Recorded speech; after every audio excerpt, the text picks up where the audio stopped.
my name is Gabby and welcome back to my channel, or if you're new here, then welcome to my channel. And in today's video, we are going to be ranking all of the manga that I read in 2023, or at least mostly all of the manga that I read in 2023, since I read a lot of random chapters throughout the year, a lot of which I have vlogged nowhere. So we do have some criteria for this video, the first being that I have to have read at least one volume of the series, or like roughly 10 chapters if there aren't any volumes available to go by. And a lot of these I either read over on the Shonen Jump app, the Viz Media app, or even in one case the Manga Plus app. But yeah, the reason why a lot of these are not going to be here physically with me today is because I read them over on one of those applications. And because I read them over on those applications, it's why a lot of these I've never talked about on my channel before. Because like I said earlier, I vlogged them nowhere. And hopefully I'll come up with some sort of system in 2024 to fix that, but for now, these are going to be ranked based on 3 different factors. 1 is just my own personal enjoyment level of them. 2 is quality, and 3 is just like how relevant they were to my reading year. And of course, at any point in time, one of these factors can hold more weight than the others depending on what's in my heart, so there's that too. And with that, let's go ahead and get into it. Icehead Gill follows our main character, Gill, who with his axe sets out on a quest in an icy world to defend the legacy of his father. This was a series that I really liked at first. I thought they had some really interesting ideas and characters, but the more I kept going, the more I fell out of it, and the more messy and basic that it began to feel. I stopped reading at about 10 chapters. I think they got to 20 before they got canceled, which maybe I'll actually finish it one day because I don't have that much left. But I'm also not sad about this cancellation like with one that I have been in the past with Shonen Jump.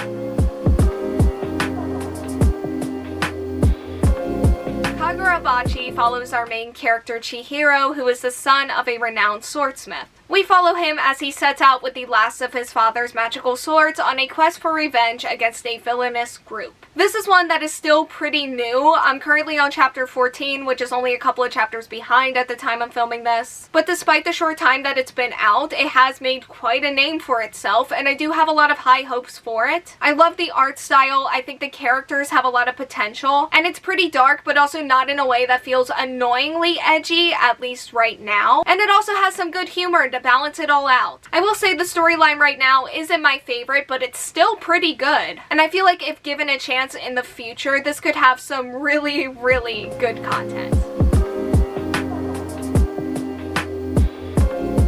MASHLE follows our main character Mosh, who lives magicless in a world that revolves around magic and discriminates against those who don't have it. He becomes incredibly and ridiculously physically fit as a result of this, and once discovered, he has to enroll in a magic school where he has to survive without his secret of not having magic getting out. I'm currently on chapter 76, which is a little bit into the 9th volume, and yeah, I've read 8 volumes of this series this year, and again, logged in nowhere. This one is kind of a weird one for me because I really don't love their anime, but I watched it because it was a big name and I wanted to like them because before the anime started airing, I had read a few chapters of their manga and I liked their manga. And because I'm not a huge fan of their adaptation, I zoned out a little bit too long in the middle of it. So in a final attempt to salvage my relationship with the anime, I turned to the manga to recap what I had missed. And then I caught up, and then I just kept going. And I didn't stop until, well, chapter 75. Not all in one night by any means, but like for a good period of time, this was the only series that I felt like reading. And it's because of the manga that I know now that I just think their anime takes itself too seriously. Like they're a little too shonen action fantasy for me in the anime. But whatever it is about the manga really clicked. I have a lot of fun with them, and I even do like their shonen action fantasy scenes. This is a series that I do want to finish in 2024. I'll probably finish it very quickly once I pick it back up. But yeah, I flew through these and it's still kind of a surprise to me.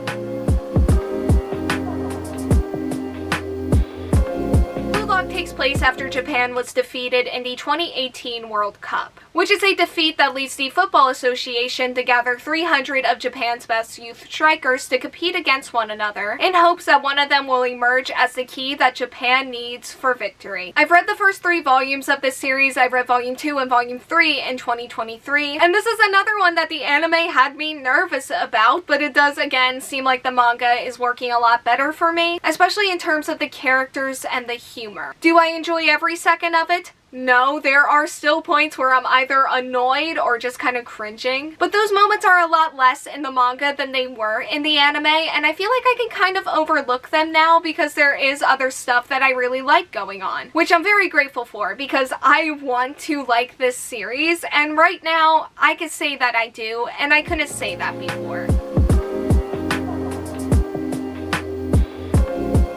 Bleach follows our main character Ichigo, who is a normal high school student after he becomes a Soul Reaper. I'm currently on chapter 70, and because I read a lot of those chapters at the beginning of the year, I really have no idea how much I actually read in 2023. All I know is that I read enough to get them on the top 5 of the wrap-up that Shonen Jump sent me. This was one of the few Shonen Jump titles that until like 2022 I had never had any type of interaction with, but in Bleach's case, once I did, it was over. Because I really like this series. I like the characters. I'm actually invested in the storylines and just like how the world works and the magic of it all. And I'm excited to get even more into this series in 2024 and hopefully watch the anime someday.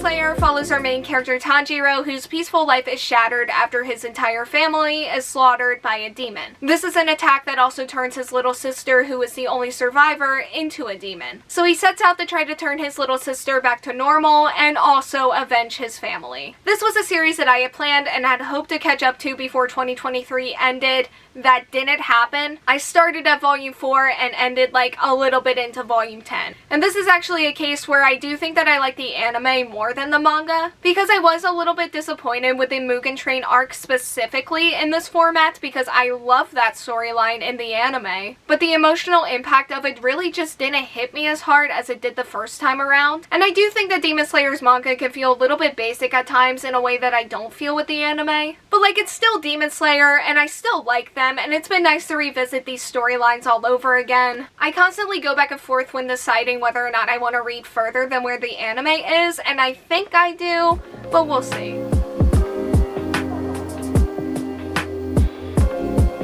Period follows our main character Yatura, who is a high school student, and despite him having good grades and a group of friends, he's still living a pretty dull life. However, that all changes when he walks into the art room one day and sees a painting that awakens him to the beauty of art. I read volumes 1 and 2 in 2023, or to put it in like a more accurate way, I finished volume 1 in 2023 and then read volume 2. These volumes do take me a while to read, but I feel like once I'm in it, I get really into it and invested in the characters, because I do feel like they have a really great cast of characters, and the series just also inspires me to like get creative, and I feel like I'm learning things, which is fun. Before reading the manga, I had only watched the anime, and afterwards I read somewhere online that the manga was better than the anime, and I do think that I agree with that, especially in terms of our main character. Like when I saw him come onto the page for the first time in volume 1, I was like, who is that? Where has this guy been? Which is also a reaction that I had while reading Blue Lock, by the way. I still have a lot of volumes of this series to read, and I'm just really curious to see where they go moving forward.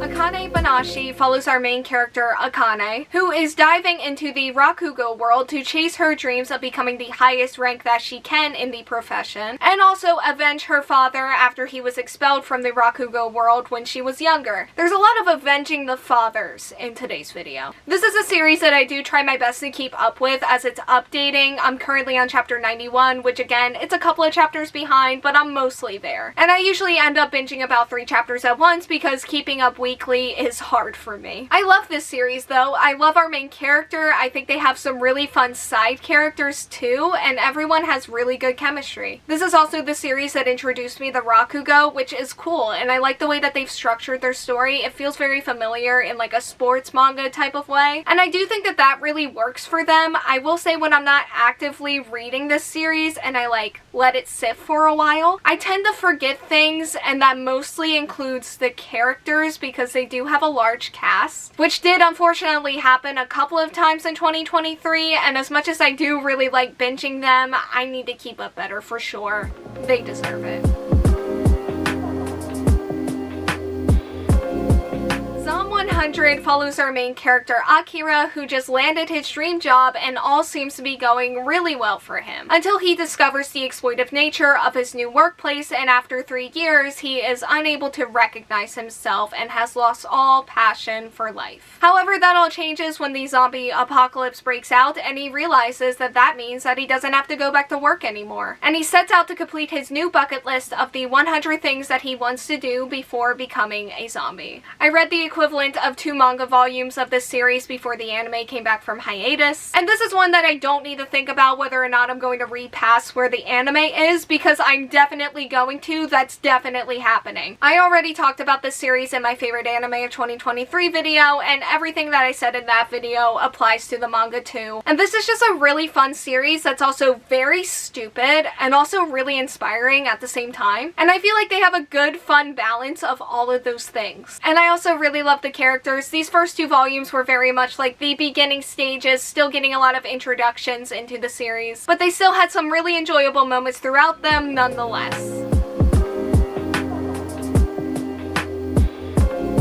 Blue Box follows our main character, who is a badminton player who falls for a girl on the basketball team. And it's this girl and his feelings for this girl who inspire him to try to get to nationals. This is another one that I've been doing my best to keep up with as it's updating, and it's also the one that I think I've been keeping up with the longest in this video. Like back when Manga Plus announced that it was doing its free to read 1 chapter once thing, this is what I read first. I'm currently on chapter 130, again, a couple behind. And I feel like 2023 was a really good year for Blue Box. They got their anime adaptation confirmed, and also just the content of the story itself in 2023 was really good. I love these characters, and I love how they combined the sports genre with the rom-com of it all. And I also think they're good at both of those genres individually. They're cute, and they're fun, and I'm really looking forward to seeing them hopefully have more success in the future.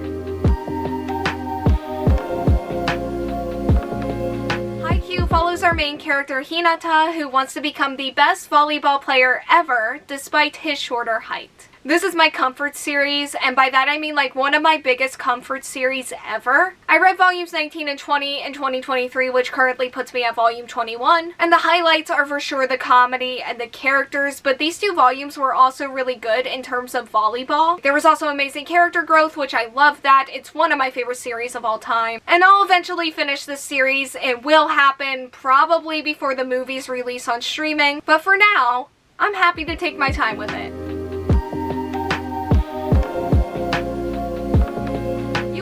Our Polar Opposites is a romantic comedy that follows our main character Suzuki, who falls for the quiet boy in her class. This is another one that I've been keeping up with for a while now, pretty much since they've started. I'm currently on chapter 50, I think that's like 1 chapter back right now. And this series is the very reason why I still have the Manga Plus app on my phone. This is also just one of my favorite rom-coms. It's pretty high up there, and I've read and watched some good ones. I love our main couple, but they're also not the only like adorable, wholesome, heartwarming couple in the series. I also really love the comedy and like all of the characters and their friendships with one another. I am fully emotionally invested in this series, and I really want them to be successful. Like, I want that adaptation for them so bad, and hopefully one day I'll get it.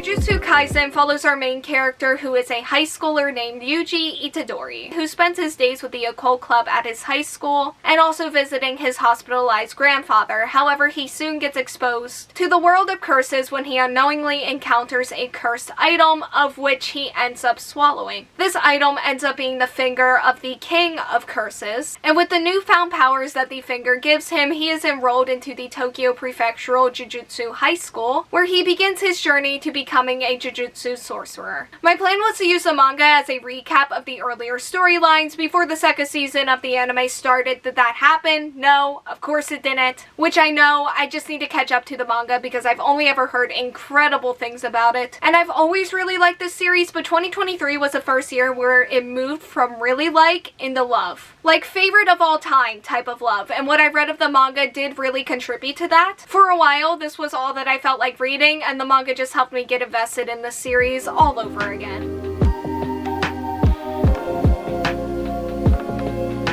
Can't Communicate follows our main character Komi, who has extreme social anxiety and wants to make 100 friends, and it also follows her wallflower classmate who makes it his mission to help her accomplish this. Yeah, this feels very high up for one volume, but at the same time, the anime is probably my favorite anime of all time, and the series really does mean a lot to me. And I read this volume on a day where I really needed it, so looking back on it in terms of quality and personal connection, I'm also not surprised that it's this high up. The first chapter of this volume has made me tear up twice now. Once with the anime, and now once here, and this volume just had so many moments that made me smile and laugh. And I also just love and adore these characters and their relationships with one another. It feels so healthy and supportive and wonderful. I'll have a manga TBR for 2024 at some point, but this one, it'll definitely be on there. If I had read more of Komi in 2023, finding my favorite manga for the year would have been a lot harder. But I didn't, and it wasn't, and yeah, if you know me, you know what's coming here.